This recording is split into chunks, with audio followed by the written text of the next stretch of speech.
And then when I went to kiss her this morning to tell her goodbye, like she throat punched me. She did. Yeah, she fucking throat punched me. She was like, "Oh, you scared me." I'm like, "What the hell? How did that scare you? I was just giving you a kiss. I don't know what the hell." She had popped up, and fucking throat punched me. Damn. I was like, and then when I got home later this afternoon, I was like, "Did you have a bad dream or something?" Like, one, the moment I got in bed and my foot touched yours, you start kicking up in the air like something just grabbed you.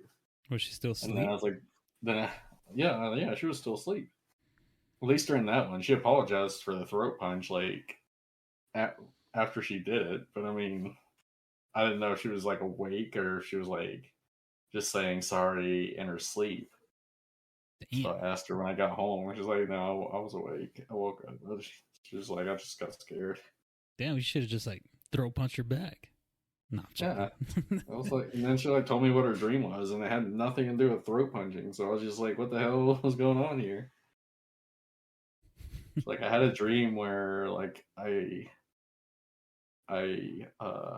she sheltered a homeless person, like a homeless person like came in or needed a place to live, and so like they lived here at the house, and they got up on their feet. You know, it was like a Hallmark fucking movie where they got up on their feet, made money, and like paid us back and paid us like rent, and they were like the best tenant ever. And apparently we were living in Colorado. I don't know why, but we were living in Colorado. And so I was just like, so where in the story or where in this, dream did you throat punch somebody or kick somebody? Because that's what all I remember that happened last night and this morning. Speaking of homeless, have you have you seen that YouTube video where there's actually a homeless person hiding in this guy's house? Like I've seen a couple of videos where like homeless people are or I don't know if they're homeless, but like it's kind of like those scary movies where someone like was living in the attic or someone was living in the walls, and like they only come out at night and like they get food and do whatever and then go back up in their little crawl space. Yeah, I know exactly what you're talking about. That's a video I was talking about, but it happened in real life. He kept finding his food, missing and whatnot. Mm-hmm. So he put a camera, and lo and behold, this lady crawls out from like a little piece of, I don't know, somewhere up there. Scary movies like that. Anyways, we've been recording for 3 minutes already. Awesome. Homeless people. Homeless people throat punching. Matt likes to get throat punched. If you see him in the street, just punch him in the throat. Could you imagine? Like, hey, you're Matt, right? It's like, hey. Yeah. No one in Texas, please don't come up and throat punch me. No, please don't. That would be called harassment. Harassment. You can't say harassment anymore. It has to be harassment. How about harassment? Harassment. Anyways, all right. So, second episode of this podcast, typical nerd stuff. And what do you guys want to dive into first? Games? Well, I think we should introduce each other, George, because we did not do that last time. That's all right. They'll pick it up. My name is George. Voices. My name is George. You spell it Jorge, but I go by George. That's me. George with a J. Yeah, George with a J. Not a G. Not a G. Jorge. This is Steve. Steve, introduce yourself. I am Steve. I go by Camaro Tetsuo as well, but I am Steve. Hello.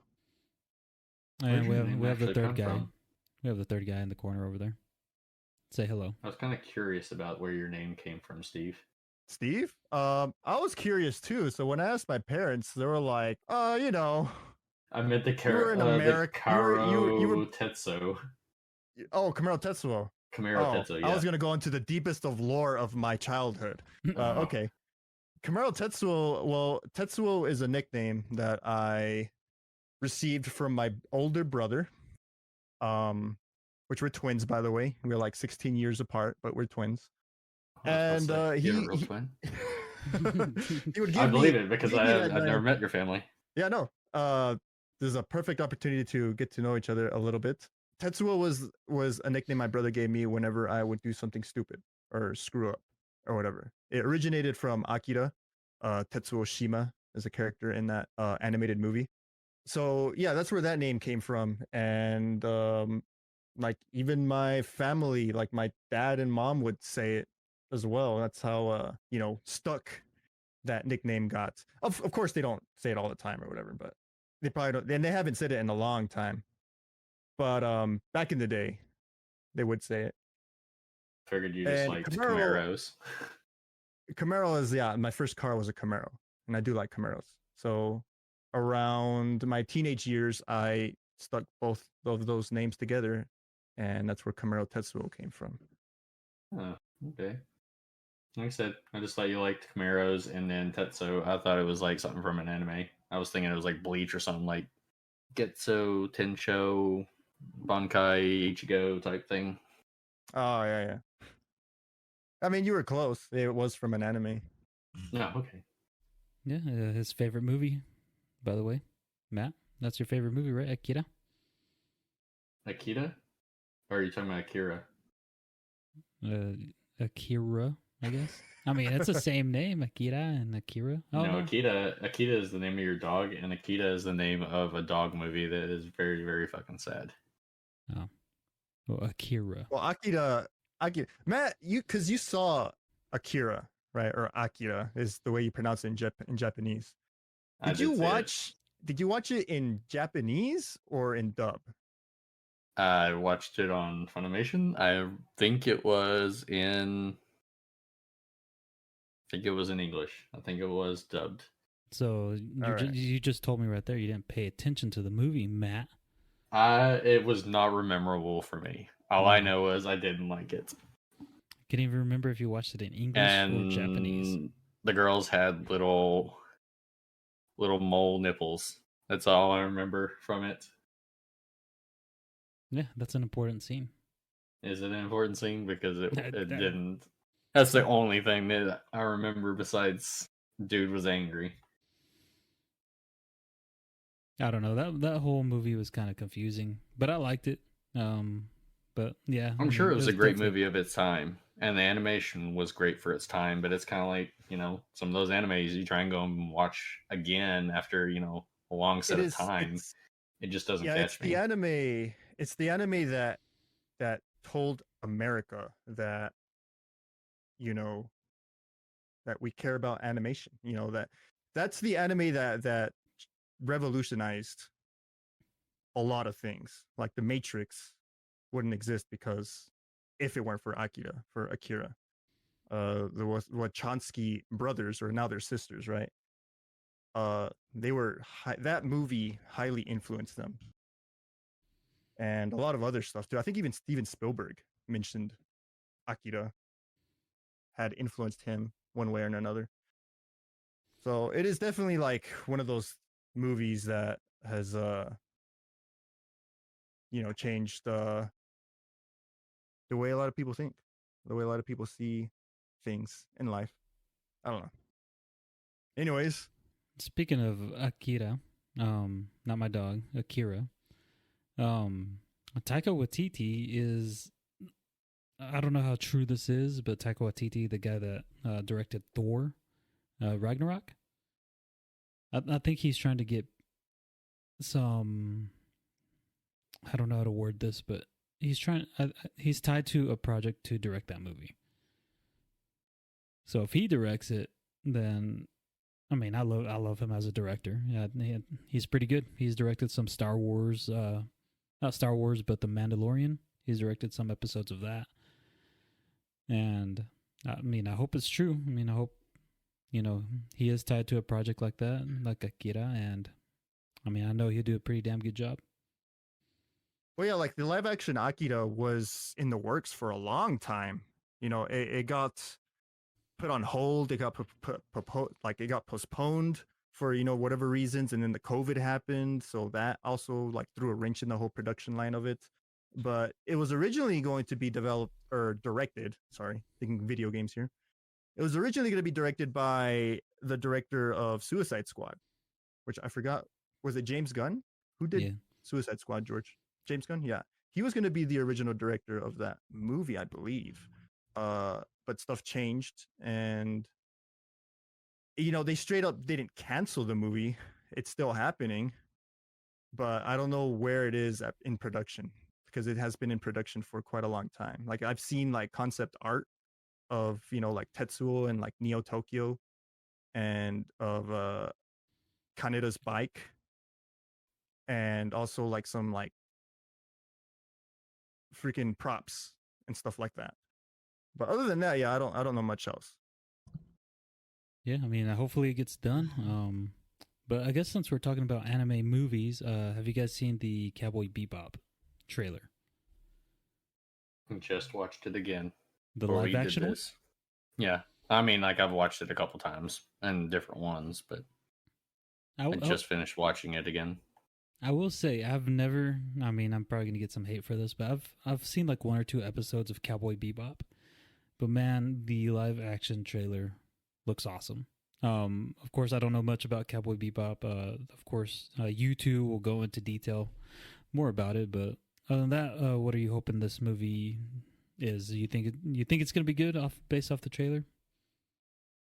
Based off trailer, it brings in the jazziness of Cowboy Bebop. It brings in, of course, the main characters that you see in the trailer, and then they've hinted and on other ones that Ed and Ein, of course, the little corgi. The reason why most Ian? people Ein?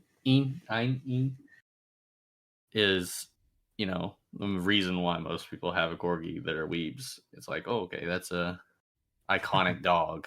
Like, I want to get me a corgi and just dress him up in cute little outfits like Zelda or whatnot. Really, a corgi? Okay. Yeah, a corgi. Yeah, he's a super smart dog in the anime. Yep. And apparently he's going to be in this. I just don't know how they're going to bring Ed in, because yeah, it's kind of weird to have the dog and not Ed, right? Yeah, it is. But I mean, with Ed in there, it's still kind of weird to have him as a cast member. Just because, like, he just did, like, ridiculous things in the anime, and I don't think that they have the time to add that adaptation in the live action. Like, I figure when you do a live action, you only have a few episodes to try and convey, this, 24, 27 episode anime. And to bring in... Has it been confirmed how many episodes or seasons this is going to be? Right now, they said that this is just going to be season 1.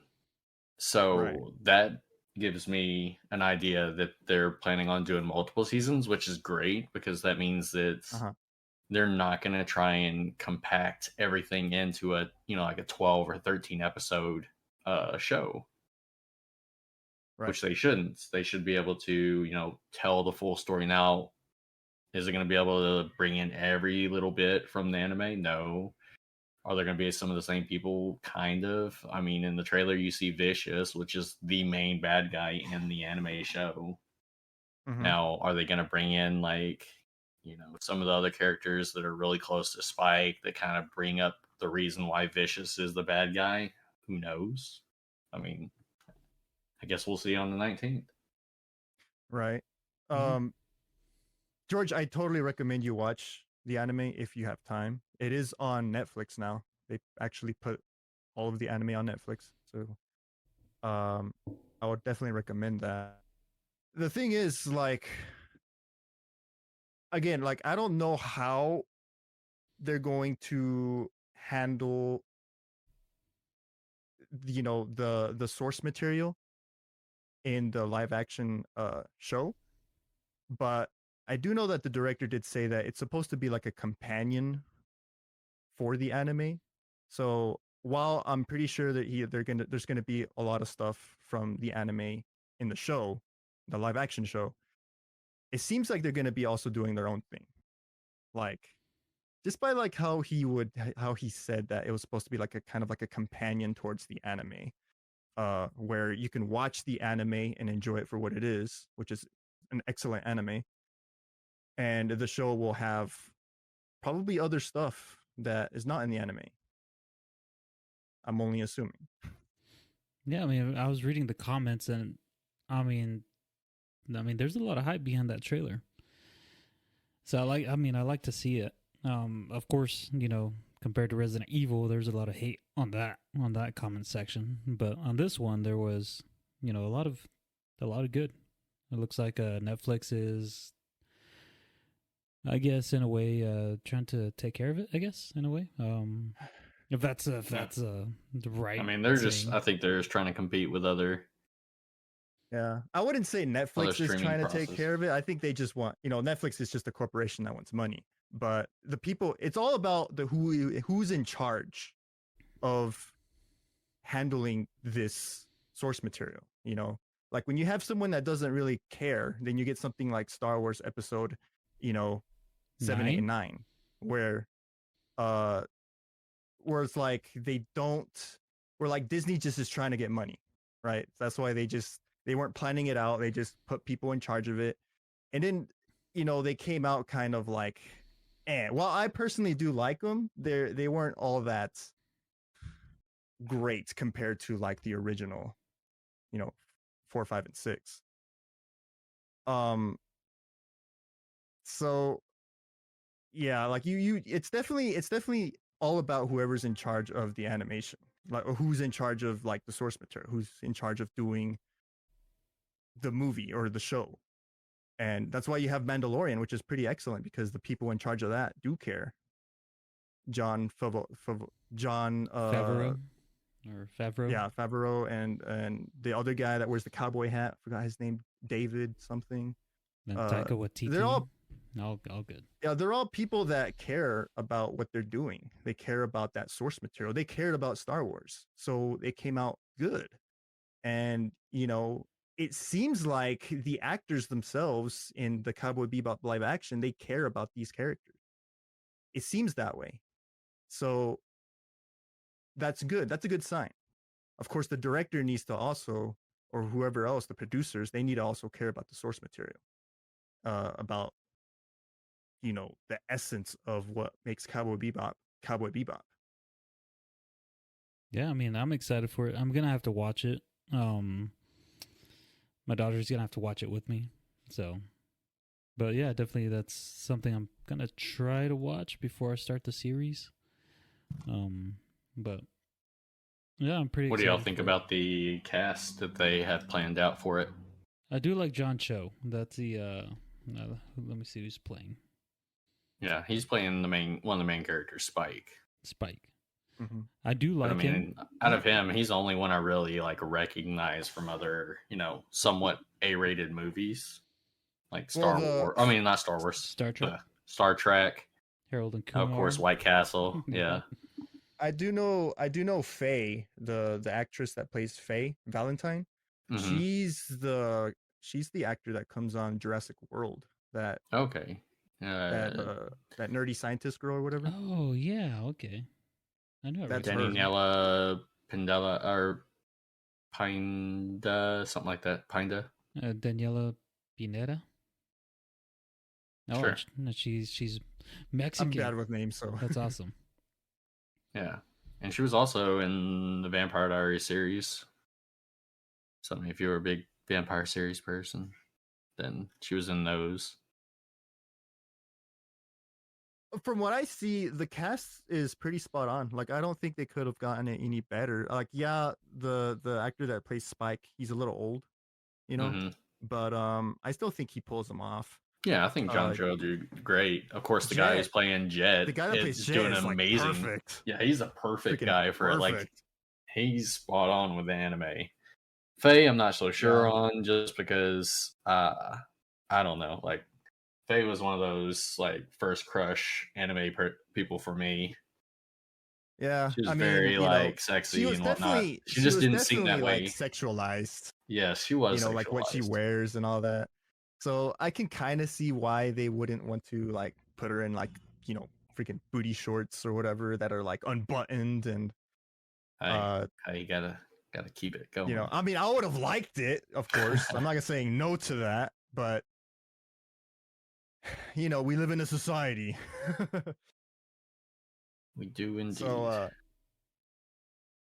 yeah, I mean, I do like that at least they kept the outfit kind of there. Like, you can kind of see, like, it was, You can see like the yellow, and stuff like that.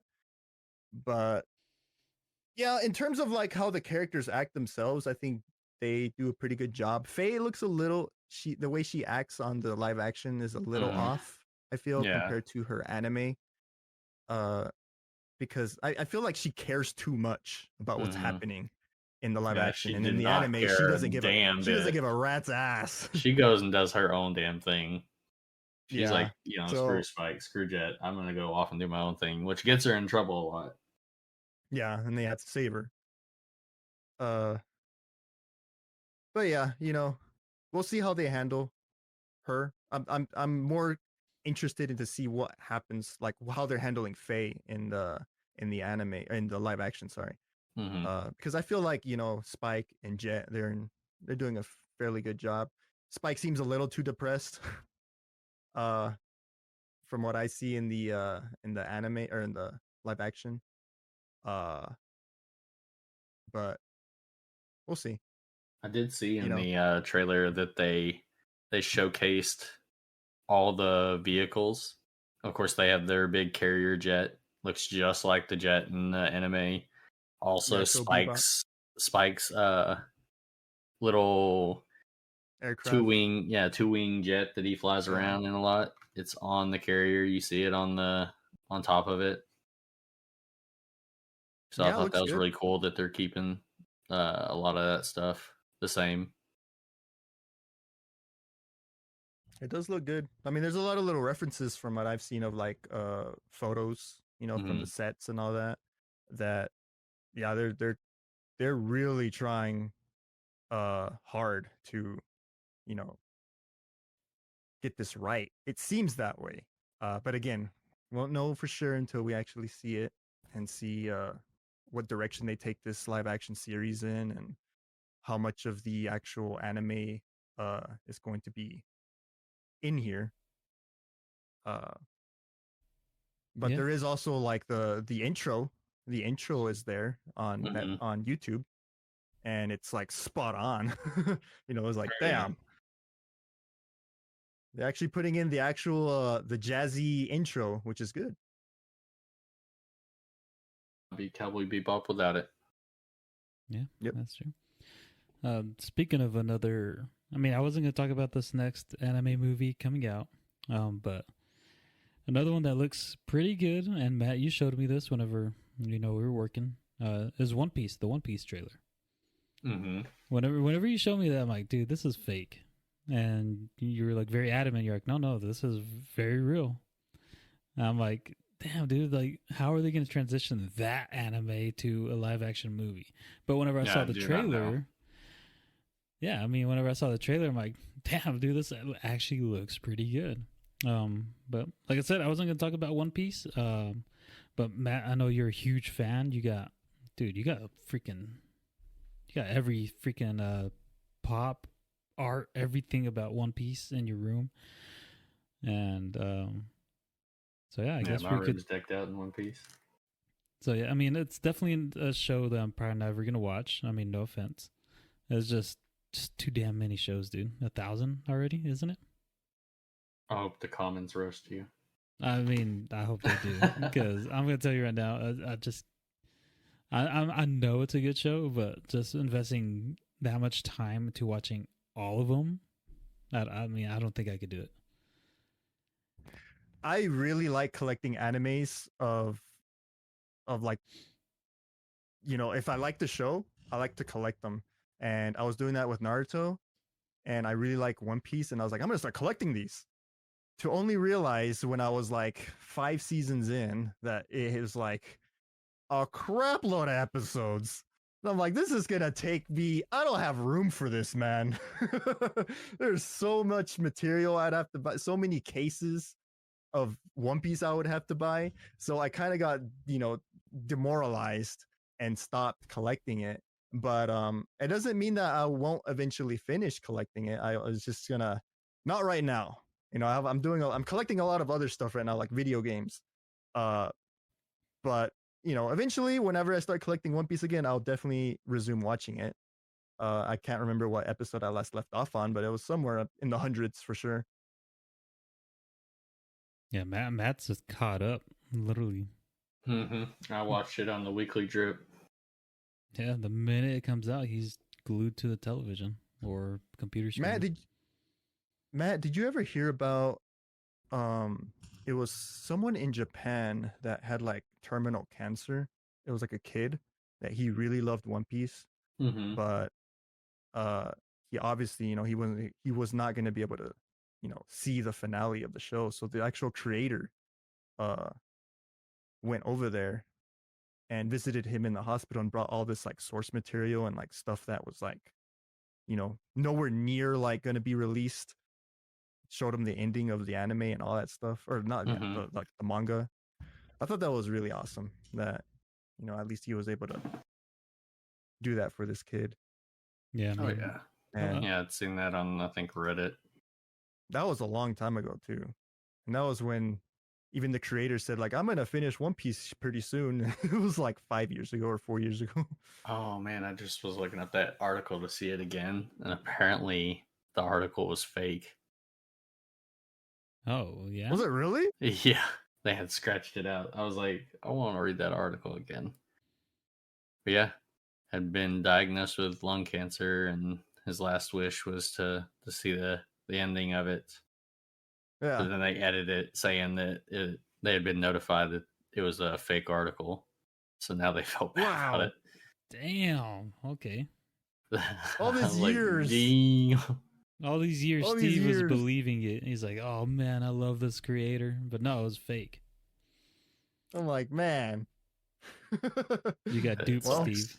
You got duped. Well, I mean, my opinion doesn't change. I still think that One Piece is a great anime. It has a very, like, when you see, if you try to introduce someone to this anime, it is the most weird looking art style, like just the character design wise. Like, this is like, everyone looks funky. Like the women all have like very like thin like waistlines and like big asses and like huge breasts. Like, dude. Oh yeah. So the males are like super like, like Arnold Schwarzenegger, like huge in the top, and it's an interesting art style, but in a way that's kind of what makes it stand out, and it's good to have a different art style that stands out and that works for you. The same thing with Dragon Ball. The Akira Toriyama, he did this weird ass looking art style and he made it work. And yeah, kudos to these creators for trying something different. Oh yeah. I hear that Oda only gets like 4 hours of sleep a day.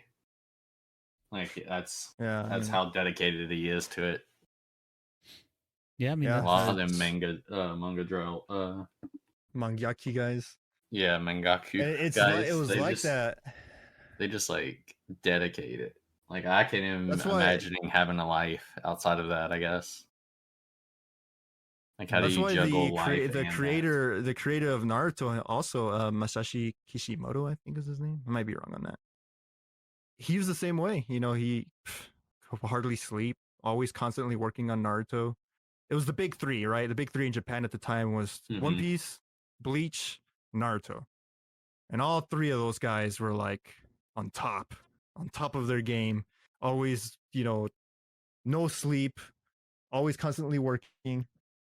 And when the author, when the creator of Naruto finally finished, the Naruto manga, he was like, I'm gonna take a break, and then took like a 2-3 month break or something. It felt like it was only like a few months, and then he was already back in like doing Boruto and all that. It's like, damn, that was one hell of a break, man.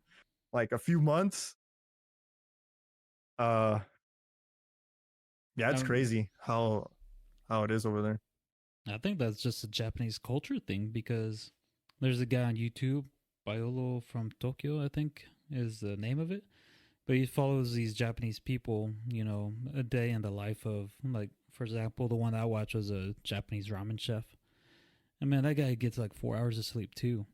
But I think that's just a Japanese culture where they just don't sleep. I mean, that's just work.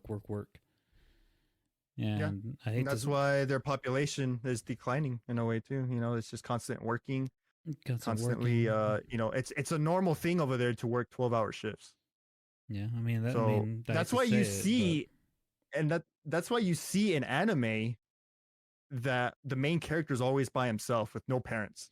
Always his parents are off like at work, or they're just not even mentioned, or they're just in vacation or somewhere because of work related.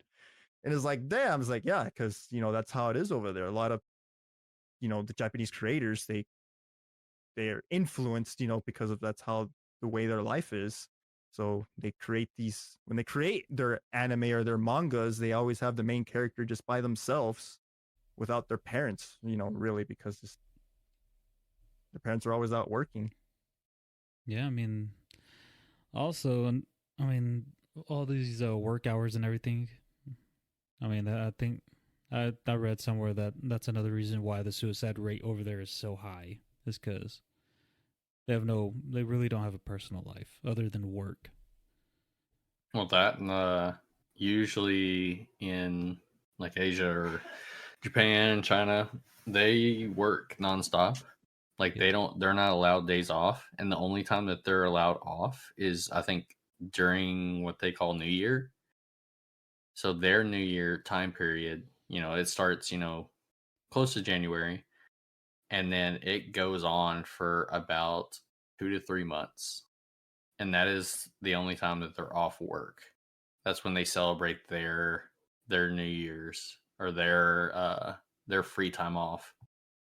And so during that period, they can, do whatever, go on vacation, just lounge around, do nothing. And a lot of like if you place orders during that time, like a lot of them don't get fulfilled until later in the year because of that time period. Because I remember I would buy stuff from China for like a company, and I would have to schedule it around that time because of the way that their work schedule is for the New Year's. And they make a big celebration out of it. It's year of the ox or year of the rooster or rat or one of those, and that's just what they celebrate. Yeah, I mean, you are Filipino. Is the Filipino culture the same way? Oh no, we're like the Hispanics of the Asian community. I had no idea that you were Filipino, Matt. I'm only half.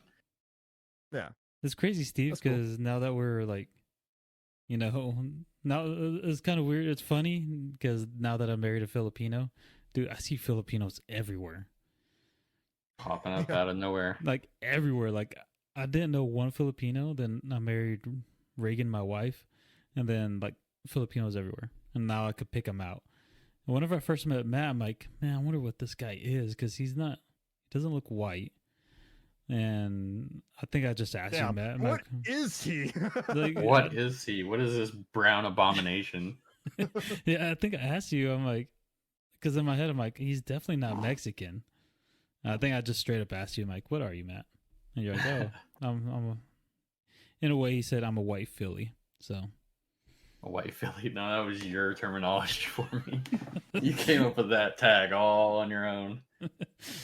Yeah, no, but yeah, that's how I found out that Matt was half Filipino, and I'm like, damn, dude, it's like Filipinos everywhere. But I mean, I think that's hilarious. Yeah, and then a lot of Filipinos watch my content on YouTube and join me on my streams as well. At least like 4 Filipinos. Maybe that's why I was drawn to it. They're all good people. I was genetically inclined to follow your content. Yeah. But yeah, so speaking of another trailer, I know you guys don't like watching the third trailer because it spoils a lot of stuff, and that doesn't bother me. So I went ahead and looked at the leaked trailer for Spiderman, and I'm not going to spoil anything for you guys, but everything in that trailer, because everyone was kind of pissed off because it spoiled a lot, but I'm like, but you kind of confirmed what we thought, and I'm just going to leave it at that. But I'm super hyped for that Spider-Man movie. Now that I saw that third trailer, dude, it looks awesome. It's bad. I'm super hyped for it. Like I said, I'm not going to spoil it for you guys. But like I said, it's confirmed pretty much what we've been thinking this whole time. Well, I What mean, have it's we kind of been not thinking? spoilers at it's kind of not spoilers at this point, George. So I'm just gonna say it. It is highly speculated from a lot of people that all I don't, three Spider-Mans are gonna be in this movie. wow, Steve. What? Wow. What? It's not a spoiler. I haven't It's seen not. any of them. I know, Wow. but it's like it's not a spoiler because Well, it's not Steve. I've been because it's spoiled. highly speculated. I've been spoiled. I know. It's like in Naruto when Jiraiya dies. What? Damn, that was a spoiler. That was a spoiler. I mean, That was a spoiler from a 10-year-old content anime. I'm about to say that came out like 5 years ago. If people haven't watched it yet, then it's sorry. I mean, you had 5 years to watch it. I know Joe is gonna listen to this, and he told me not to bash Naruto, so I'm just not gonna bash Naruto. I heard about all that. Did you? From Yeah. Tyler? Yeah. Yeah. Oh, that was funny. Yeah, yesterday I was Like, I playing. remember us bashing Naruto, but I mean, I like Naruto. I have Naruto collectibles. Yeah, I love Naruto, but I guess Joe took Have it the some wrong manga of way. it as well. But Joe took it the wrong way and thought I was like bashing it. I'm like, no, I'm not bashing Naruto. It's good. It's just fillers. But we're not gonna talk about that because we talked about it last week. Another trailer for a movie coming up is Matrix. Now,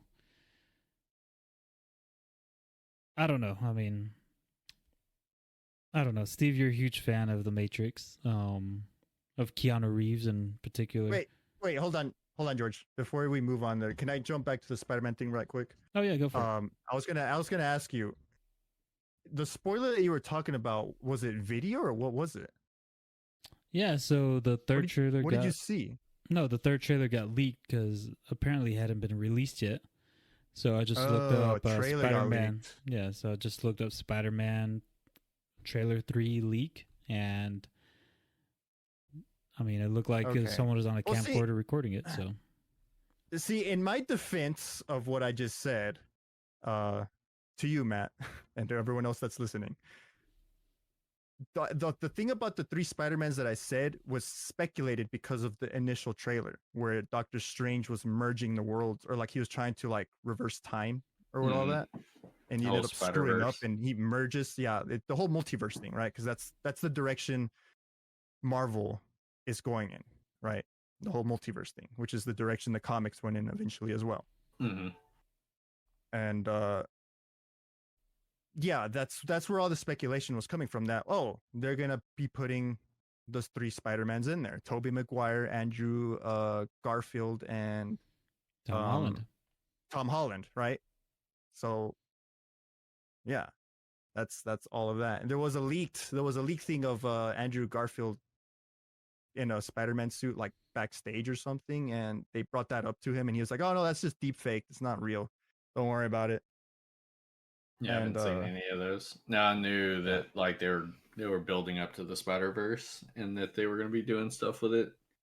Of course, they have the same actor playing as Doc Ock. I know that they did like a leak of a trailer for, Green Goblin being in there. So William Dafoe coming back as Green Goblin, which is amazing. Great job there, Marvel. Was that confirmed? yeah, the way that they did it, like they didn't confirm. I don't think they've confirmed him as a person in there, to my knowledge. Because in the trailer you hear his laugh, right? Yeah, you hear his laugh, and then you also see one of his goblin bombs. Yeah. So you see one of the pumpkin bombs. I think that was like a leaked trailer that they did a while back. That like went all over Twitter. But, and that's what all sparked up all the speculation, and people were like, "Oh, they're going to be introducing. If they're introducing the villains, they're going to be introducing all the Spider-Man." Yeah, and then the way that they had I think the movie poster kind of like gave like a little spoiler as well, just because of the way that they had like Spider-Man, No Way Home, and then you kind of see a hint of all three of the spider symbols on the suit. Like you see in there the three different ones that they've used over the past few years. So you see Tobey Maguire's Spider-Man spider. you see Andrew Garfield's, and you see Tom Holland's. So I mean, if they don't do it, they're going to disappoint so many people, because I mean that is pretty much, the speculation is that all three of them are going to be in there, and Yeah. I think that Yeah, at the this way that they're point, bringing all yeah. these villains in there, they're kind of building up also, because they've been talking about it for a while of making a movie for the Sinister Seven, and so this is like Ah, their way of bringing the Sinister Seven. I see. And Disney wants all the money.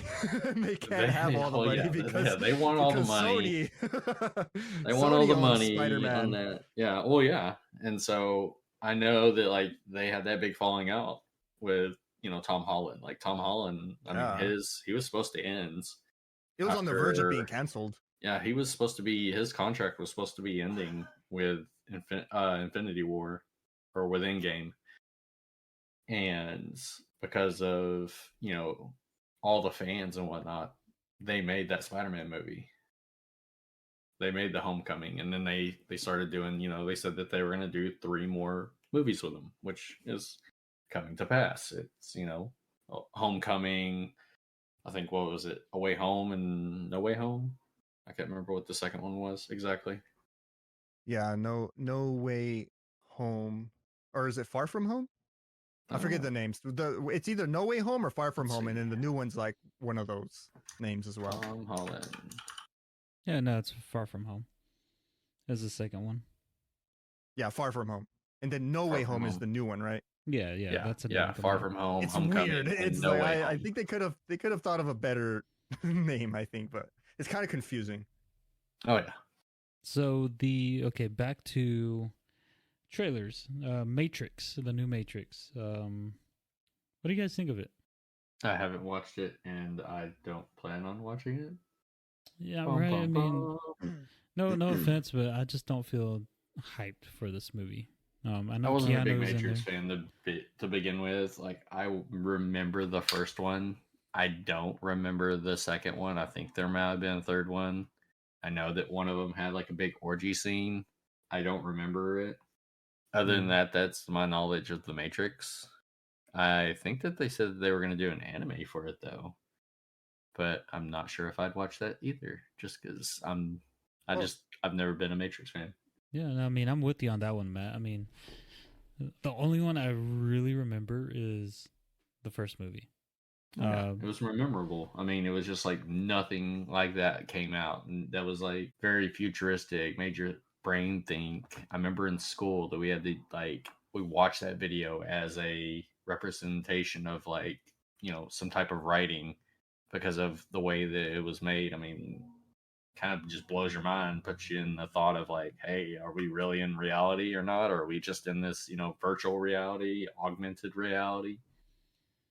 Yeah, it definitely revolutionized the way filmmaking like proceeded after that. Like after The Matrix came out, so many like other people started copying the way The Matrix was filmed and all that stuff because it's the way it was filmed.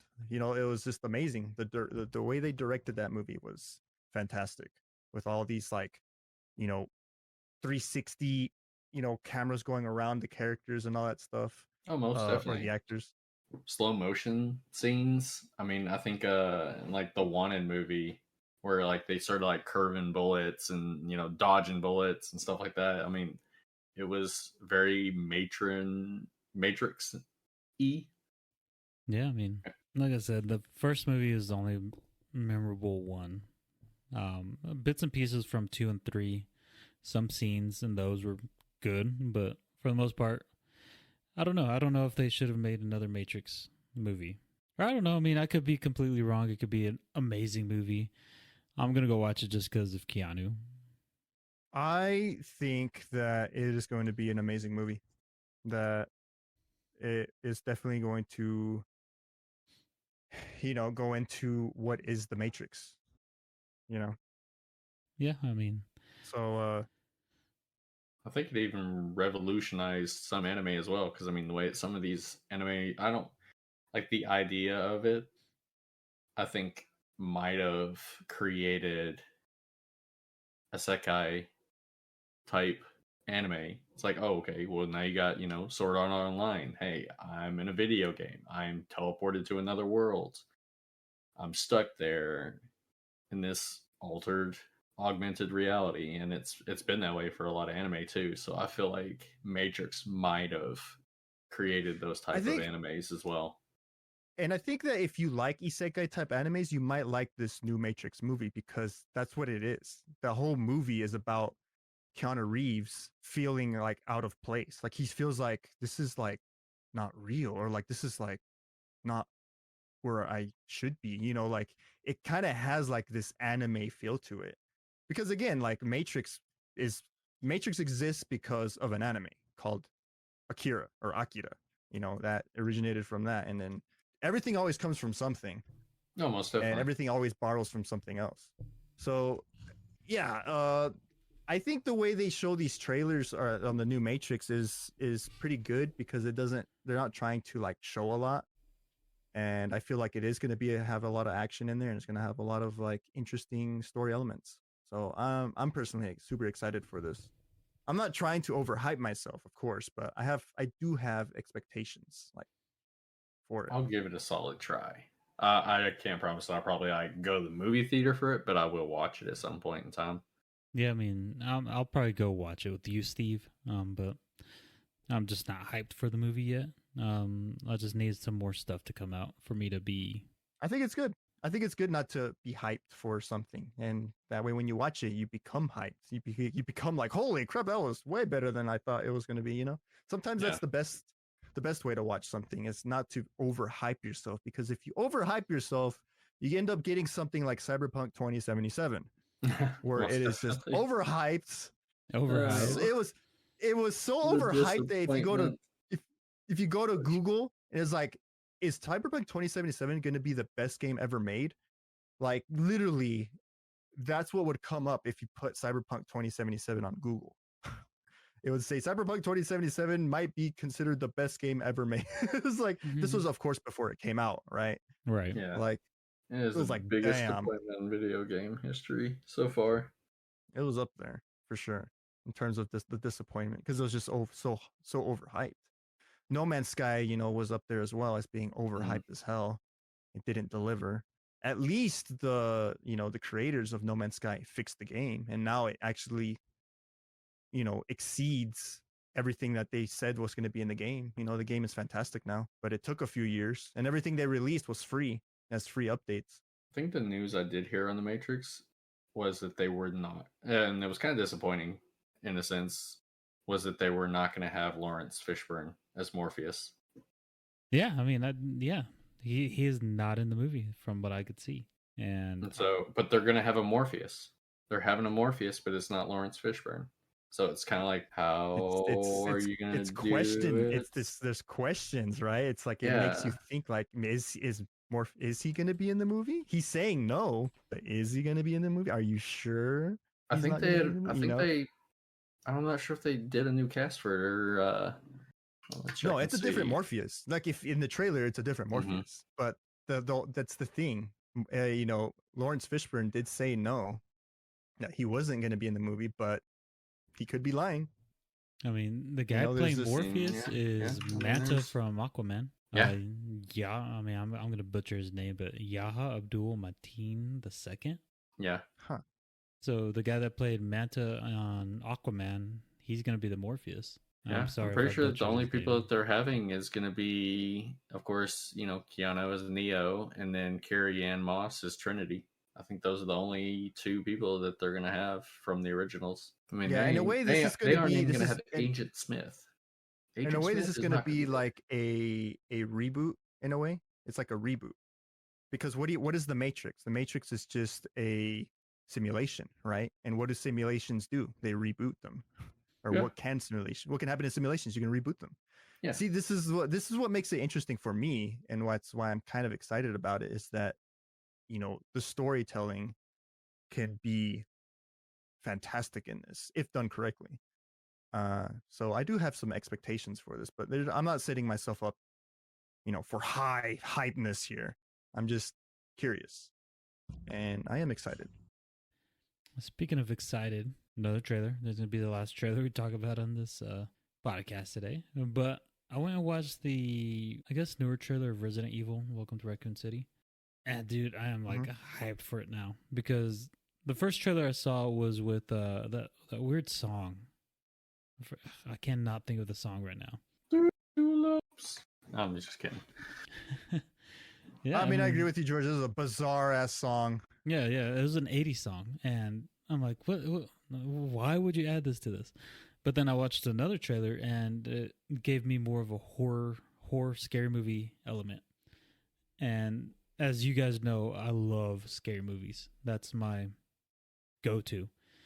I even told you, Steve, that if there was a Marvel movie out and if there's a horror movie out, I'd rather go watch that scary movie than a Marvel movie.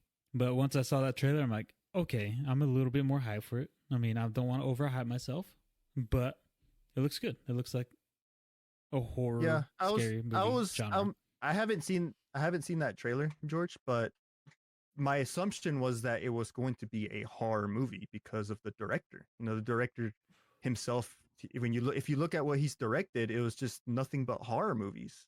You know, he does his skill set is to direct low budget horror movies, and that's exactly what this new Resident Evil movie is. It's a low budget horror movie. Like, hopefully, you know, the low budget doesn't become a factor here and makes, you know, stuff bad, but I don't know. I mean, he obviously knows how to direct low budget horror movies, so I guess he's the right person for the job. And another thing that hyped me about it, this is huge in horror movies, is that it's rated R. Once as it should be, yeah. And once I saw that, I'm like, yes. It's like now he can't really hold back on the horror element, you know? Because if a scary movie comes out, it's PG-13. I'm going to tell you right now, it's probably garbage. I mean, I'll still watch it, but it's definitely not going to be up to par like The Exorcist or the Conjuring movies. To me, like, a scary movie needs to be rated R. I mean, that's just my preference. It has to be rated R for them just not to hold back, you know? It would depend. Yeah, it would have to be directed very smart, you know, if it was PG-13. Like, it would have to do a lot of, like, implied death, you know? It's like you see, like, ooh, you know, like, sometimes you don't need to see the death to, you know, make it effective. As long as, if it's done correctly and, like, it just implies that this person was brutally, like, decapitated, you know, and, like, by not showing it, you know, like, but it like a shadow, you know, like you see like their silhouette of their head being cut off or something like that, you know, that could work. But again, it just all depends on execution when it comes to something like a PG-13 movie. A good example of this would be like Mortal Kombat, the Mortal Kombat movie, the original, that was PG-13 and it had fatalities in there and stuff, but it was just done in a smart way that it worked. Yeah, I mean, the new movie we're not going to talk about because that's definitely a movie I don't want to talk about because it's just, we're not going to talk about it. Let's just skip that movie. I mean, the first 7 minutes, amazing. After that, I mean, plot armor literally saved Cole Young. Literally, plot armor. But we're not talking about it. We're moving on. All right? Steve, don't bring it up. I'm going to bring it up. No, just for shame. For shame. So, yeah. So, we're done with Resident Evil. I'd say we're done with movie trailers, unless you guys have seen something that, you know, caught your interest. The only thing that's caught my interest, and I've never played a single one of the games because I've never owned a PS, or a newer PS, I should say, of course, is the Uncharted with Tom Holland. I'm kind of curious about it. You know, I mean, I am a fan of the Uncharted games, and he's a good actor. He is, but as a young Nathan Drake, I really don't know the story like behind it. So I'm going in, you know, with, you know, blinders on, but I'm kind of hoping that it will like make me want to go buy a PlayStation and play them. Oh, just borrow Steve's. Borrow Steve's PS5. Here's the thing about making movies about video games is that they don't really work that well because especially when you're making a movie off of a video game that's already a movie. You know, the Uncharted games are very cinematic. It's like you're pretty much playing a movie. But I mean, it's not to the point to where like it's like one of those games where it's just like you make a decision and then you watch it happen. Like there's some games like that. This is like, Uncharted is like an action game that you're fully in control of. You're running around shooting people, stuff is exploding and everything. But then the storytelling during that whole, you controlling and all that action is amazing. And the Uncharted games by themselves is worth having a PlayStation, I feel. Same thing with like the new God of War. Like the older God of Wars, they're brutal, like, boobs everywhere and like Kratos ripping eyeballs out and ripping people in half and shoving heads up asses. Those sold because of just the brutality of it. But Uncharted sold because of good storytelling and good gameplay. And again, when it comes to making movies out of games like this, I don't know. Like it hasn't really been done successfully yet. Super successfully. The original Mortal Kombat was okay. The newer Mortal Kombat was Resident Evil movies, they're okay, but in terms of like video games, not great. So I don't know. Monster Hunter, the same thing. Golly, man. Monster Hunter looked great. I think the CGI and some of the monsters looked okay, but it just had no soul. It captured nothing from the games. It was a money grab, and you could just tell it was a money grab. And the same thing with Resident Evil, it was a money grab. They were making Resident Evils because it was making money. And again, it was from the same director, Paul W.S. Anderson. He directed the Monster Hunter movie. He directed the Resident Evil movies.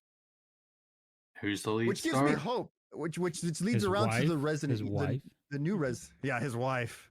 My wife has to be the star. Everyone else can, die. That's the only way that she can be a star, is if I direct the movie. No one else will take her. All right. Yeah, which is a shame because I do think that I think she can act. It's just, I don't know. I couldn't tell was you okay any in other Fifth movie Element. she's ever been in. Oh yeah, she was in Fifth Element.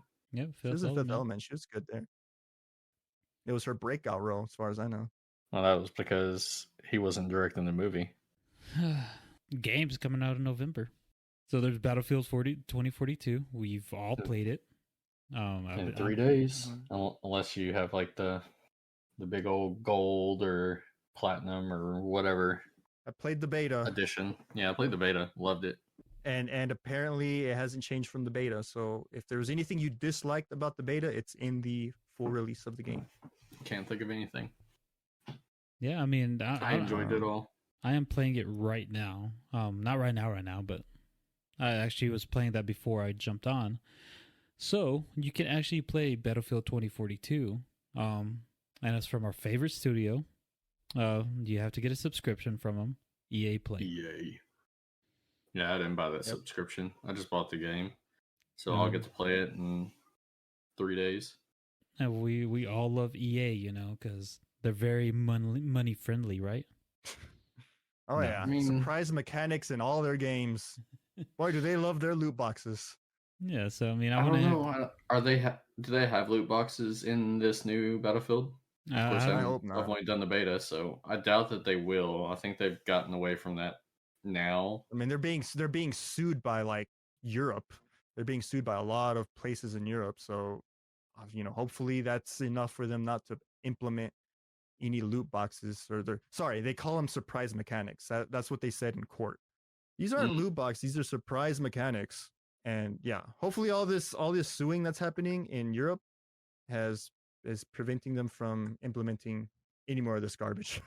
Yeah, I don't want it in the games. Thinking Overwatch went through the same thing with their loot boxes. I think they had a big old lawsuit in Australia. Oh yeah, I think isn't it rated adult now or something like that? I think I remember hearing that it's rated adult over there somewhere in Europe. For all those Overwatch waifus out there. I love Overwatch. All them Tracer booty pics. No, I mean, I don't like Tracer. She's annoying. But I remember when those loot boxes were a thing, because, I mean, this was when it first came out. Remember, Steve? Like, you went and spent, like, I don't know how much money, like $100 on loot boxes? All for cosmetics. All for cosmetics? It wasn't 100, it was like $50. but we'll say it's 100 for the stream. I'm joking. Oh, okay. But it was like $50 that he spent, and he was opening them. He's like, "Oh yeah." Then like I don't know, like third or fourth one, he saw a duplicate. Yeah. And he's like, George, "Oh man." You told me that there was going to be no more duplicates, so I believed you. I didn't think And I there was was like, all because right, I I'm gonna never trade got back. one. I want some of these costumes. Some of these costumes look cool for Mercy and Diva and stuff. So I'm just gonna drop $50 so I can get these costumes plus other characters' costumes because why not? And I'll whatever. I'll get emotes and stuff like that. And then right off the bat, the fourth pool, like the fourth opening of the loot box, duplicate. And I'm like, oh my god, this is going to be the worst mistake I have ever done. And I never got the costumes I wanted. I got everyone else's costumes, or not even everyone else's, because I was getting duplicates of stuff I already had. It was rough. That was the last time I purchased loot boxes. I mean, if they let you purchase like in-game currency, then you buy the costume you want. Perfect, great. I mean, I'm okay with that. Yeah. But man, these loot boxes, Great. Like freaking Warzone does that. You can buy the costume you want. Unfortunately, it costs $25 stupid dollars. Destiny allows you to do it too. You can buy it. What Destiny? Yeah, you get like silver, and then you can buy ornaments, which are kind of like costume type designs, or you can buy emotes or whatever you want. You just pick what you want, and you buy it with the in-game currency. Yeah, I mean, I don't see loot boxes going away or any of cosmetics, just because. I mean, games nowadays.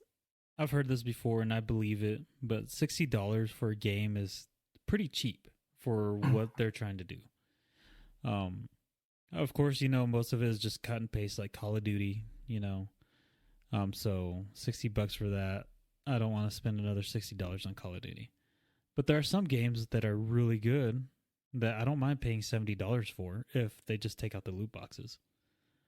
But I don't think it's going to go away anytime soon, just because, they are making money from people that they're like, oh, here's my money, So, it's a little upsetting that that's the future of gaming, but Government regulations have to step it up. Like I said, they're already doing it in Europe. So it's only a matter of time before it comes over here and the United States government starts to regulate it. So I think loot boxes will eventually start disappearing. Eventually. For sure, you won't be able to buy loot boxes with real money. That's gonna happen sooner than later. And then eventually the loot boxes themselves might disappear, but who knows? Yeah. Speaking of copy and paste, another game that came out already. I don't know if it's already out, but it's another Skyrim game came out for the anniversary. And Steve, we all know you love Skyrim. The first opening scene you've probably watched 1,000 times. Yeah, I've invested more time modding that game than actually playing it. I have like over 800 hours in that game, I believe, and at least 500 out of those hours is just modding. Yeah, just trying to find the most stable build ever. And this new version kind of pisses me off because what is it going to do? It's going to update the game. And what happens when a game gets updated? All your mods break. So I have yet to update that game to the new one, to the new anniversary edition, because it's just going to break everything. Yeah, Matt. Actually, Matt doesn't like games like this, Steve. Or what movies. is Skyrim? Skyrim is an Elder Scrolls game by Bethesda. What's Elder Scrolls? So right there, Steve just tells you that he's not a fan of these type of games, medieval games. I've given Skyrim enough chances to like win me over, and it'll never happen. I've tried. I've bought that game more times than I've played it. It has, when you look at it, it's the art design in that game is not good. It's not even the art design. It's just like the game in general. Like I bought the game when it first came out, tried playing it. I got to the first dragon, killed it, and I got bored. and I never played it again. I sold the game to GameStop, and then I went back, bought it again, tried to give it another chance, couldn't do it, sold it again, bought it, sold it, bought it, sold it, bought it, sold it. Got ESO, the collector's edition, when it first came out because it came with an awesome looking statue. Couldn't get into it, ended up selling it, gave away the collectible to one of my friends that likes ESO and Elder Scrolls and all that stuff. I just could not get into it. But Now, you do like the Fallout games. I do. I love Fallout. Bethesda makes great games. The games look great. I love the story of Fallout. I just could not get into Skyrim, and I gave it a solid try. It wasn't like I played it a little, it's not for me, or oh, this is trash. I just could not get into it. I am sure it's a great game. I mean, it must be because it's on every console, and it's had so many renditions and so many remakes and different copies of it, and Like Grand Theft Auto 5. yeah. Yeah. God, Grand Theft Auto 5 was the first Grand Theft Auto I've ever played. I had never played one until then. And I can't tell you that I will get Grand Theft Auto 6 if it comes out or when it comes out. It just was not a game that I got into. Probably when the PS7 comes out, it'll come out. PS7. When people stop buying Grand Theft Auto, when people stop, or sorry, not buying, when people stop playing Grand Theft Auto Online, that's when they'll make Grand Theft Auto 6. That or stop buying shark cards. Yeah. I mean, the Rockstar is making billions of dollars just on Grand Theft Auto Online because of those shark cards. But I mean, it makes sense. Like, I can understand people buying shark cards because Grand Theft Auto gives you all of their DLC for free, which is amazing. That is great. I love that they do that. Like, every time one comes out, hey, it rolls out. All you got to buy is, you got to either, work for your money, or you can, skip ahead and buy a shark card and get you that fancy flying tank that has lasers and can rocket bicycle shoot things and whatever else it does nowadays. And it's just unfortunately, like, it's good in a way, but also bad in a way for video games because, people see this, developers see, how Grand Theft Auto Online is wrecking and all this money. And they're like, well, all we have to do is do the same thing. We'll just make an online game with all this like cosmetic or just like, you just buy, just have the players just keep giving us money to buy like costumes or, vehicles or whatever it is, this whatever game they decide to make that copies the formula of what Rockstar is doing. And yeah, like it's like I said, I'm sure Grand Theft Auto Online is great. I know people love it, but at the same time, it's just like this evil poison that's just they're going to infect all video games in the long run. And then other developers are going to start doing the same thing. Yeah. I mean, I'm down for what they do, just because hey, you buy the game, you're getting your money's worth out of the game with all the free stuff. But I mean, you really don't have to buy the shark cards or buy this extra stuff. That is just you putting in more time in it, or right. You just wanting to make it look flashy. There's nothing wrong with a person doing that, right? It's your own money. You have the right to spend it however you want to. It's just, and again, I'm not saying Grand Theft Auto Online is bad. It's probably an excellent game, which I've never played Grand Theft Auto Online, so I don't know. But I have played Grand Theft Auto 5. And it's basically the same thing, right? It's just online. Mm-hmm. I believe so. I don't know. I haven't played it since then. I'm just worried that other game developers are just going to see this and they're going to copy it, replicate it, and it's just going to create a downfall, a downward spiral. It's been a while since a video game crash has happened, and it's only a matter of time before something like that happens again, where just video games just crash. Pretty sure that's probably the way that battle royales are going. I mean, hey, release this game for free, you can do all this, but hey, you want to get all this other stuff? Buy our COD points. Or the battle pass. It's the battle pass. The battle pass is the or a battle pass. Right, yeah, battle passes are great. I mean, I can see why they make a lot of money off of them. I mean, you just get quote unquote free unlocks, or you get more unlocks if you have a battle pass. Does Battlefield have a battle pass? I don't No, know. it doesn't actually. I mean, from what I've been playing, no, I didn't see one. At least yet. At least Yeah, yet, at least yeah. yet. Yeah. But as of right now, I mean, I'm But I don't having think a that lot of fun. Battlefield's ever been that way. Like Battlefield's never had anything like that in any other games. Because I played the beta of it and I enjoyed what I played. You know, I liked it.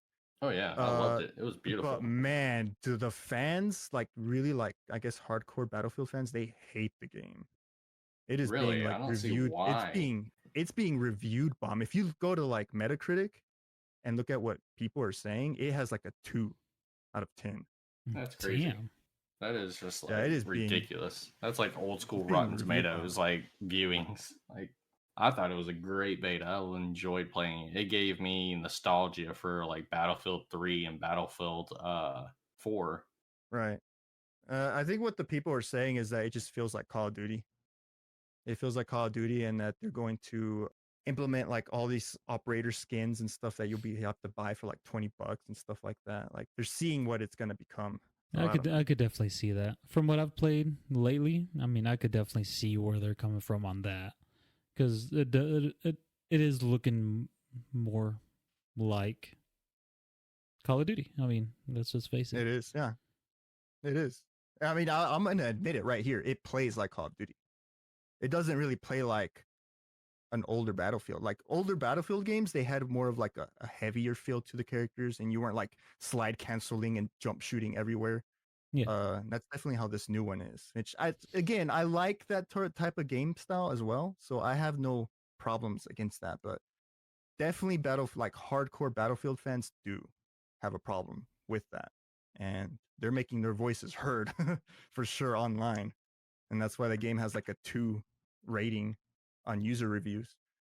Yeah, it's a shame, but I mean, now gaming companies, some of them do care about their fans, you know, but man, you could just tell most of them are just all about the money. It is a business after all, so I can't really blame them, but it just sucks that it's coming down to that. But another game I will be playing whenever it comes out, Steve, I know you're getting tired of these, but it's called Icarus. Have you guys heard of that? It's another survival game. I have not heard of it. It kind of reminds me of The Forest. I haven't heard of that one either. Remember The Forest 2? It got announced. I don't know what happened to it. Yeah, Forest 2 got announced, and I'm like, oh, hell yeah. It's like, we're going to play it again, and never heard of it again. But Icarus does remind me of The Forest. It is a survival horror game. I don't know if it's horror, but it is a survival game. And it's up to 4 players online. And I think the only way you can play is online. I mean, I could be completely wrong. But from looking at it, dude, it looks like a good game. It looks beautiful, and I don't know. I'm just into those games. The thing about survival games that I got burned out of is that they always come out early access. And then it lacks so much content. Like there's so much stuff that's missing from it. Like they show you this awesome trailer, and then the game comes out early access, and it's like most of that stuff that's in that trailer is not even there. And that is a huge like trend when it comes to these early access survival games that I got tired of it, man. Like I do like them, but man, like I lost interest. And the only way I would play them is if like, again, like you, George, would have to drag me into it. Like you'd like, dude, you have to play this, and like I'm playing it right now. It's like, all right, I'll get it then. You know, other than that, I probably wouldn't even be touching them anymore. Well, I'll definitely be touching this one. You touch all Both over hands and feet. With my hands, feet, and nose, and eyes, everything. But yeah, no, I mean, like I said, it looks beautiful. I've already seen gameplay of it, and it definitely looks like something that we would enjoy. I don't know about you, Matt. I don't know how you are with the survival horror. Or I don't know. watching the trailer on it just now, and I mean, it looks interesting. I said it's horror. I don't know if it's horror. So it just looks it's like not survival horror, right? It's just a survival game. It's just a survival game. It looks like harsh weathers and living off the land type thing.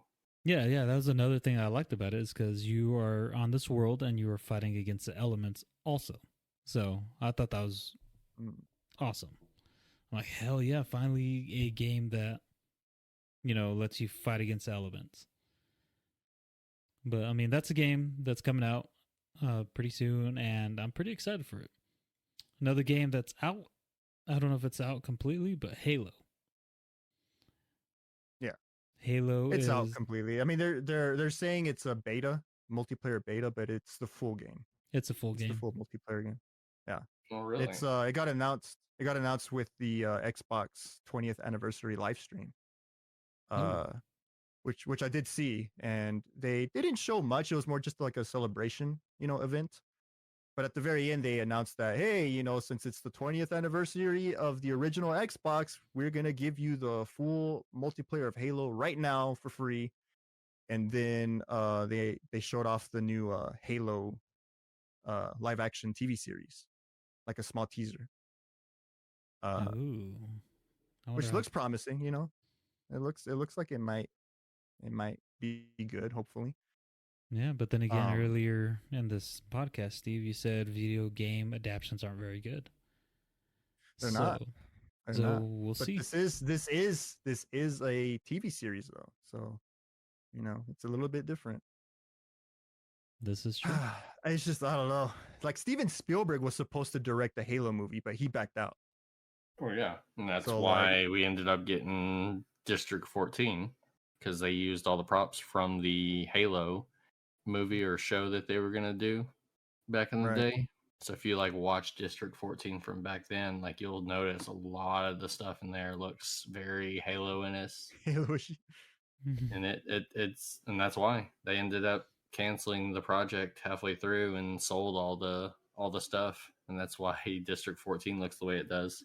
Yeah, and it was I was kind of joking inside when I saw that Halo live action trailer for the TV show, and I'm like, watch them cancel this, because they've canceled everything else they've shown from oh yeah, we're making a Halo movie, and they made it an official announcement on the Microsoft press conference, and then they canceled it, and I was like, watch them cancel this one too. And that was shortly after they did that little forward onto path or something. Halo Forward onto Path, which was Until Dawn or something like that. It was a little short skit. Yeah, they mini did. series. It looked really good. Yeah. And then of course did the little anime adaptation of Halo. They had a couple different ones, kind of like Star Wars recently did theirs. Like the Animatrix style. Mm-hmm. And if you the listeners what the movie Matt was saying, it's not District 14, it's District 9. Oh, yeah, District 9. My bad. I knew that was I was like, District 14. I was like, I've never heard of that movie. Yeah, I'll jump in a few numbers here. I think I was thinking 14 because of the new, I guess it's a new add-on for Final Fantasy 14. Oh yeah, dude. Nice segue right there. It comes out December 7th. Mm-hmm. I don't want to talk too much about it because I know Steve will just talk forever and ever and ever and ever. Do you tell me you're a big Final Fantasy person? Oh, dude. Steve. Oh, I'm a big Final Fantasy person. And I've never played 14, but I wanted to. Every time I look in the Steam library, it's in my wish list. I see it and I'm just like, I don't know if I'm at that time where I can start a new game like that's been out for a while and actually play it. Here's the thing: if you do buy it, don't buy it off of Steam. Buy it off of the actual Square Enix store or whatever. Stay away from the Steam version. I'll probably buy it off of G2A. G2A is a great place to buy games. Just don't get the Steam version because I have heard that the Steam version it's a little delayed when it comes to the updates and stuff like that. Really? I'm not 100% sure if that's changed or what, but it is a little whack. So just stay away from that version, the Steam version, and just get any other version other than the Steam version. Probably you'll be good. Other than that, I love. But dude, 14 is amazing and I think you'll like it because it is just a celebration of all Final Fantasy games. If you've played Final Fantasy 1, there's references of Final Fantasy 1 in Final Fantasy 14. Same thing with FF2, FF3, FF4. All Final Fantasy games are in Final Fantasy 14 on Easter eggs, characters. It's insane and it is awesome. So what are your three favorite Final Fantasy games? Here's the thing. Because I know I can't limit you down to one. So I'll give you three. All right. Here's the thing. I started playing Final Fantasy on FF7. So I started playing from there onward. Just recently, I started to go back and play the other older ones because I've never played them before, other than just like little bits and pieces of it. And that's what I'm currently doing right now, or was doing. I stopped for a while, but I got through FF1, FF2. I was playing, but my favorite three is probably Final Fantasy Tactics, Final Fantasy VIII, yeah. and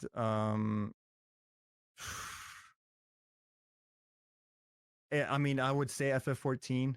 I don't know though, because it is like an online game. It's a little bit different, but Final Fantasy Tactics and FF8 for sure, some of my favorites. I love Tactics. It is on my top 3. I love the style of playing. Like it was like you move on the chessboard type thing, get to this certain area, and strategy then you got, RPG. Yeah.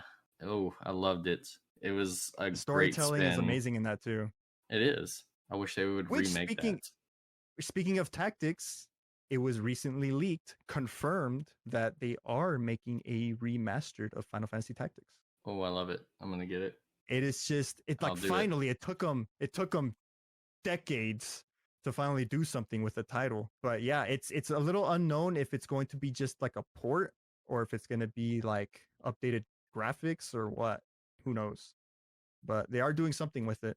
Matt, what are your top 3 Final Fantasies? I'm gonna have to agree on his first 2, which is Tactics, of course, and Final Fantasy VIII. I loved 8. Their story on there, the Gunblade, love Leon. Ooh, man. I played like the multi-discs on PlayStation. I loved it music wise. Like I said, story was great. Some of the little side games that they had, like the card game. I have to say this, Matt. We are those Final Fantasy people. Yes. we're in that group of Final Fantasy we are. people. Now the third one, we know people kind of like hate on 8, but we see the potential that 8 has, and we see 8 was great. I didn't really care for 9. 10 was good because of Blitzball and just it was beautiful. Some of the art styles and the CGI that they did was great. Titus was an amazing, MC. But I mean, I didn't like care for the story as much as I did 8. Now my third Isekai. Yeah, the third one would probably be 15, just because I played on console and not on PC at the time. And 15 was like a revolutionized type deal. And I'm sure 14 is just as good because of the open world that you have in it. And 15 was kind of that way. But it was also a great story. And the fights were really fun. Yeah. Yeah. Tabata, the guy that came in and finished 15 for Nobuo Uematsu, I think. Did I say that right? Was that Nobuo? No, Nobuo Uematsu is the composer for it, for Final Fantasy. Freaking the guy that directs, the character designer of FF7, blanking on his name for some reason, but he's always struggled with finishing games and taking forever to finish games, and he was working on FF15 for I don't know how many years, like 10 years, and couldn't finish it. So Tabata came in and he finished the game in like 2 years. He couldn't he had to scrap some stuff because it was just like bits and pieces of like CGI that was never been used. So if you go back and watch some like old Final Fantasy 15 stuff, it was called like Versus 13 at the time. There's a lot of like CGI that was never used of like Noctis, as a kid, and the king being like a bit younger and stuff. It just never came out because it was never finished, and they were losing a lot of money with this project that was never coming out. So they had to bring in this other guy, and he had 2 years to make it a game. So he had to scrap some stuff and bring in new stuff, and I think he did a good job for only working on the game for like a little bit over 2 years or less than 2 years. He did a fantastic job in bringing that game together. And you were right. It was Tetsuya Nomura. Yeah, Tetsuya Nomura. And then there's Nobuo Uematsu as the composer of Final Fantasy, which he's the one that made all those the songs that you remember the Final Fantasy. He's the one that composed them, like the theme song and all that, the fanfare. He composed all that stuff. the god of Final Fantasy, the god of video game of composition. Little sad about FF15 never getting all those extra story character, DLCs that was promised because they decided just to move on. But it is a good game. So, what's your thoughts on the remake for 7? FF7 remake, Mhm. I like it. I did like it.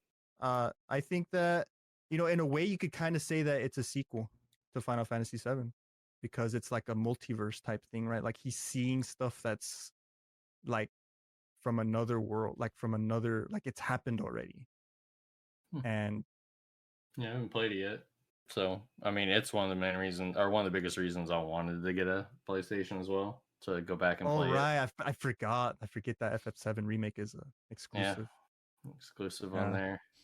Well, it's great. I mean, they're definitely taking from 15 when they made that game and improved on the combat system, so it feels great. It's a great game. Fantastic. And what about Kingdom Hearts games? I've never played them, so I can't say much about it. Oh man, they're great. Nah, the Final Fantasy parts are just amazing. The fact that they have all the characters. I do take that back. I did play one of the 3DS Kingdom Hearts games, and I did like it. I played a little bit. I never beat it, but I played a little bit of it, and I liked it. But I always hear that the Final Fantasy parts in the Kingdom Hearts games are fantastic, and that makes me want to play them. I just haven't gotten around to doing it. No, the story's all like crazy jumbled all over the place, but other than that, I mean, great games. Yeah, like an older squaw's in there, and I'm like, damn, I want to play that. Like, I want to see that. Oh yeah, one of the main like little boss fights in the arena, you go against Cloud Strife. Nice. Yeah, I always hear Sephiroth is one of the hard bosses in those games too. Mm-hmm. Yeah, he's the next one you go against if you beat Cloud. And it's like a bonus type thing. Cool. Yeah, I'll have to get around to doing that someday. Probably stream it. Sounds like I might be playing Final Fantasy 14. Yeah, my thing with the Final Fantasy 14, I played a little bit. I played a couple hours. Not a couple. Played a lot of hours into it. I just couldn't pay the PS4 subscription and the Square Enix subscription. Oh yeah, they changed that, George. They made it to where you don't have to play PS Plus now to sweet to play FF14. You still have to pay the 14 subscription, but you don't have to play the PlayStation online service to play it. Yeah, I mean, I got it on PC now, so I mean, I don't have to pay it anyways. But at the time, that's why I stopped playing that Final Fantasy 14 because I just couldn't pay both at the same time. Right. That was a broke. And again, FF14 is an amazing game. Like I can talk for hours on it, which I'm not going to. So all I'll say is that it's an amazing game. It's worth the subscription, as long as you play it. And if you are a Final Fantasy fan, you will love this game. It is an MMO though. You have to keep that in mind. It's an MMO, but you can play it as a single player experience until you're forced to like go in a dungeon, which then you have to have a party. But you can just like pug it, you just get randos to, end up joining you. You matchmake, right? And then they'll join, you do it. But it has a Final Fantasy story. It has a full-on story mode with voice acting. Not everything's voice acted, but it has voice acting in the game. And it is fantastic. Amazing music. A lot of rock music in there too, because Yoshi P, which is the director of that game, he loves rock and roll. He loves rock. He loves metal. So he likes to have that in the game as well. And yeah, I am unfortunately, it requires a lot of time to play the game because again, it's an MMO. It is super long. You can invest hours and hours into. You can easily do a 24-hour stream with that game, and it will go down. It'll just pass like you'll think only 2 hours has gone by. That's true. That's true. A huge, time dump. Sounds dangerous. It is a dangerous game. I'm telling you right now. It's dangerous to once you play it and you get into it. It's say goodbye to your life because that is now your life. It just requires responsibility. Again, it is a full-on fledged MMO with Final Fantasy story mode, a lot of Final Fantasy elements into it. There's a reason why a lot of people are playing the game. A lot of World of Warcraft players are leaving that game and playing Final Fantasy 14. It's a great game. Yeah, it was a lot of fun whenever we played together for that little bit. But, I mean, other than that, that's all I have for this podcast. I really didn't think we were going to get through everything, but damn. Good job. Next week, we'll be talking about Eternals, your review on that, Steve. Nice. Other than that, before we go, what show would you recommend to these listeners, viewers? It could be anime, it could be any show, any movie. Just Matt, we'll start with you. What would you recommend? As far as shows, here recently, I just finished watching before I jumped on this podcast. There's a new movie out on Netflix called Red Notice. It has with The Rock? the actor with The Rock. It also has Ryan Reynolds, and it also has the lady that played Wonder Woman, Diana Prince, in the DC movies. It is a great movie, full of action about a bunch of criminals and thieves and FBI agents. So I won't give it away, but it is a great watch. Nice. Steve, what about you? I mean, I have nothing. I'm just gonna say Squid Games because it is good. But I'm pretty sure you've seen it by now. If you're anybody, a lot of people have seen Squid Games already. But it's a good show. Yeah, I like good it. little. It's one of the good. Yeah, and the show that I would recommend, Matt already recommended you the show. You watched it in a day. It's called Alice in Borderland. It does have an anime feel to it, wouldn't you say, Matt? Well, it is an adaptation of a anime, but the anime only has 3 episodes, so it only gets to a certain part in the Alice in Borderlands, which I think it follows up to the 3rd or 4th episode in the live action. Yep. And then after that, it ends, and it's had horrible reviews, but the Alice in Borderlands was great. I enjoyed it. Yeah, and I believe that they're coming out with another season of it. It is confirmed, another season. And I will definitely watch it because it is great. I mean, if you like Squid Games, you're going to definitely love Alice in Borderlands. It is definitely not, like, if you wouldn't have suggested it to me, I wouldn't have watched it. Yeah, I mean, so that's a show that I recommend. I mean, I definitely got an anime feel from it. It is a Japanese show. It's on Netflix that I would recommend. I recommended Steve, but Steve's pretty, he's always busy. He has no time for shows. It seems like. No offense, Steve's. I'm taken. But yeah, I mean, that's a show that I would recommend. Other than that, I am George Soto. You can follow me on Instagram at SotoPhoto Twitch. You could find me on Twitch, DolphinPond, or Twitter, DolphinPonds, or Dolphins Pond. Also, there's no also. Matt, tell these people where they can follow you. I am Matt, and you can find me at fishiexpenguin on just about everything as far as Instagram. I think I changed my Twitter and my Twitch to fishiexpenguin to make it easier. And I am Steve, aka Camaro Tetsuo. You can find me on YouTube at Death Count as the YouTube channel. You can find me on Twitch at Camaro Tetsuo and Twitter at Camaro Tetsuo as well. But other than that, we'll see you next week on Tuesdays when I release these. And yeah, you guys have a good morning, afternoon, night, just depending on what time you listen. And we'll see you next week.